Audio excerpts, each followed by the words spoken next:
श्रीराम जय जय राम। परमेश्वर जाणण्याचा मार्ग। जो कोणी एखादे कृत्य करतो त्यात तो करणारा असतो। स्वतः निराळा राहूनही त्या कृत्यात तो अंशरूपाने असतो। न्यायाधीश निकाल देतो तेव्हा अमक्या न्यायाधीशाने निकाल दिला असे आपण म्हणतो। म्हणजे काय की तो न्यायाधीश जरी वेगळा असला तरी दिलेल्या निकालामध्ये तो असतोच। त्याचप्रमाणे परमात्म्याने हे जे सर्व जग उत्पन्न केले त्या प्रत्येकात तो अंशरूपाने आहे। म्हणूनच सर्व चराचरामध्ये ईश्वर पाहावा असे सांगतात। त्याचेही कारण हेच आहे। या सर्व चराचर सृष्टीमध्ये ईश्वर पाहायला आपली तितकी प्रबळ इच्छा व्हावी लागते। देव आहे ही पुष्कळांची नुसती भावनाच असते, पण ती बरोबर जाणली जात नाही आणि ती बरोबर जाणण्याची इच्छा होणे हेच खरे व्हायला पाहिजे असते। अशी ज्याला इच्छा झाली त्याचे अर्धे काम झाले असे म्हणावे। तशी इच्छा झाल्यावर देव पाहण्यासाठी काय मार्ग आहेत हे तो पाहू लागतो। त्याला पुष्कळ निरनिराळे मार्ग सांगणारे भेटतील। कोणी सांगतील की संन्यास घेतला म्हणजे ताबडतोब ईश्वराची प्राप्ती होईल। कुणी सांगतील की ब्रह्मचारी राहिले म्हणजे देव भेटेल। कुणी सांगतील गृहस्थाश्रम वेदाने श्रेष्ठ सांगितला आहे, तसे वागले म्हणजे देव आपल्या घरी चालत येईल। कुणी याग, कुणी हठयोग, तर कुणी जप तप आदी साधने सांगतील। अशा मतमतांच्या गोंधळात आपण काय करावे? जर ज्यांनी तो मार्ग चोखळला आहे त्यांनी काय केले ते पाहावे। असा मार्ग कुणी चोखळला तर जे संत लोक आजपर्यंत झाले त्यांनी, त्या सर्वांनी देवाची प्राप्ती करून घेतली आहे। म्हणून ते काय सांगतात ते पाहावे। आपण घराच्या बाहेर जायला निघालो म्हणजे वाट चालू लागतो। जिथे 4 वाटा फुटतात तिथे पाट्या लावलेल्या असतात आणि जिकडे जायचे ते त्यावर लिहिलेले असते। समजा आपल्याला पंढरपूरला जायचे आहे। आता केवळ एखादा रस्ता सावलीचा आहे म्हणून त्याच रस्त्याने जाऊ लागलो तर आपण पंढरपूरला पोहोचू का?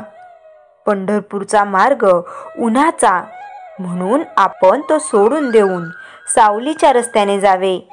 तसेच आपले झाले आहे। आपण विषयात आनंद मानून त्यातच रंगून गेलो आहोत आणि त्यामुळे देवाकडे जाणारा रस्ता चुकलो आहोत। म्हणूनच संत सांगत असतात त्या वाटेने जाण्याचा निश्चय करावा आणि तो मार्ग जरी कठीण असला तरी तो देवाकडे जातो हे लक्षात ठेवावे। श्रीराम जय जय राम। चैतन्यवाणी संतांनी जो मार्ग आखला त्यावर डोळे मिटून जावे। पडण्याची अडखळण्याची भीतीच नाही। श्रीराम जय जय राम। रामकृष्ण हरी। ज्ञानेश्वरी अध्याय 1 अर्जुन विषाद योग। अर्जुन विषाद योग म्हणजे अर्जुनाचा विषाद, त्याचा खिन्न भाव। जीवनात प्रत्येकाला कधी ना कधी अशी वेळ येते जेव्हा हातात शस्त्र असतं पण मन हरवलेलं असतं। हाच क्षण अर्जुनावर आला।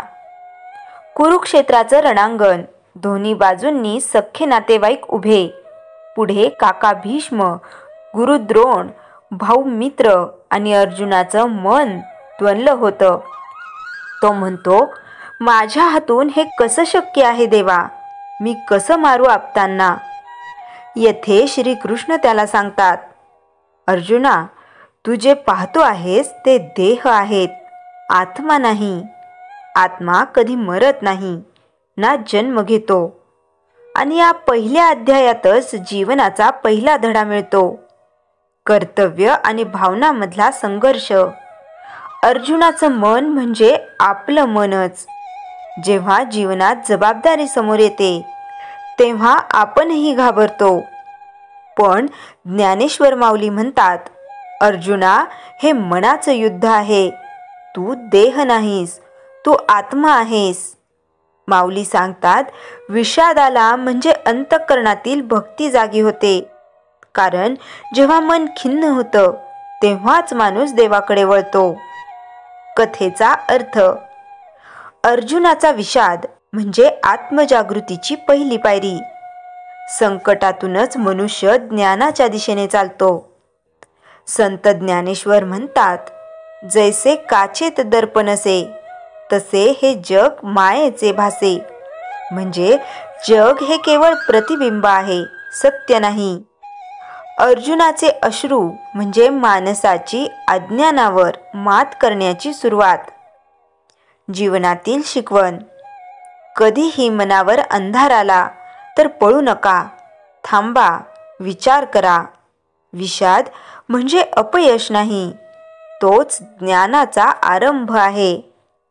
आपल्यातही एक अर्जुन आहे, घाबरलेला पण शोधणारा. आणि प्रत्येकाच्या जीवनात एक कृष्ण आहे, जो मार्ग दाखवितो. जेव्हा संकट येतात तेव्हा मन नाउमेद होतं, पण तेच क्षण अंतर्मनातल्या देवाशी भेट घडवतात.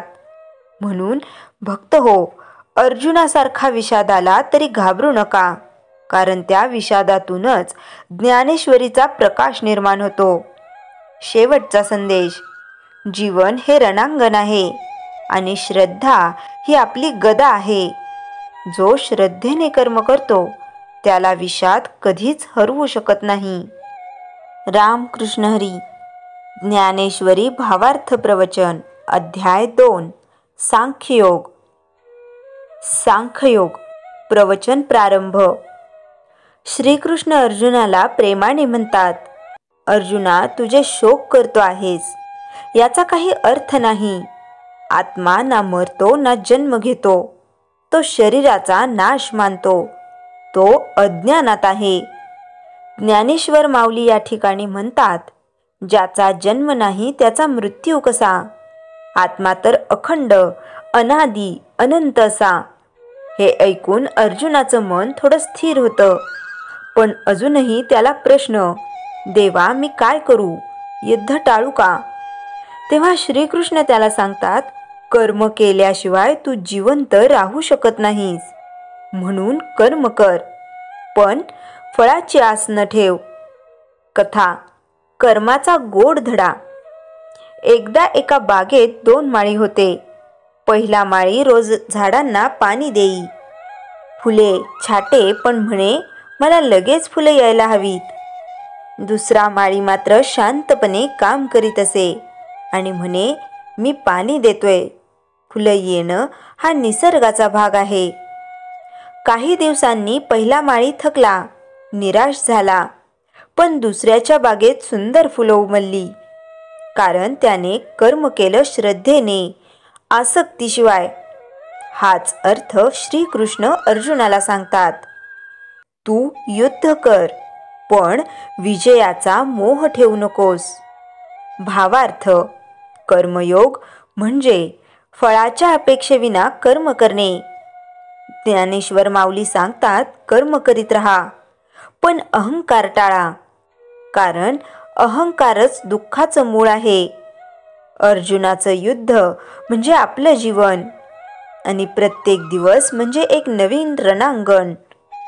आपण घरात, समाजात, कामात कुठेही असू, पण प्रत्येक ठिकाणी आपल्याला निवड करावी लागते, कर्म की पलायन. माऊली सांगतात, देवभक्तांना कर्मातूनच भेटतो. जो हात कामात ठेवतो आणि मन देवात ठेवतो तोच खरा साधक. जीवनातील शिकवण. कर्म न सोडता भक्ती करा. पूजा केवळ मंदिरात नाही, ती कर्मात आहे. फळाच्या आसक्तीपासून मुक्त व्हा. फळ मिळालं नाही तरी शांती हरवू नका, मन स्थिर ठेवा. ज्ञान म्हणजे बाहेरचं नव्हे, आतल्या शांततेचं दर्शन. देवावर श्रद्धा ठेवा. जे घडतं ते आपल्या हितासाठीच घडतं, हा विश्वास ठेवा. शेवटचा संदेश. अर्जुनाला कृष्ण सांगतात, तू तुझं कर्म कर, मी तुझ्या सोबत आहे. आणि आज माऊली आपल्याला सांगतात, भक्त हो, जे कराल ते श्रद्धेने करा, परिणाम देवावर सोडा. कारण देव कर्माच्या मागेच उभा आहे. कर्म हेच योग आणि श्रद्धा हीच शक्ती. म्हणून चला आपण सर्वजण जीवनात सांख्ययोग स्वीकारू. विचारात ज्ञान, कृतीत भक्ती आणि मनात शांती ठेवूया. राम कृष्ण हरी. श्रीराम जय राम जय जय राम. राम कृष्ण हरी. श्रीराम जय राम जय जय राम. जयाच्या जनी जन्मनामार्थ झाला, जयाने सदा वासनामात केला. जयाच्या मुखी सर्वदा नाम कीर्ती, नमस्कार तया ब्रह्मचैतन्य मूर्ती. श्रीराम जय राम जय जय राम. जानकी जीवन स्मरण जय जय राम.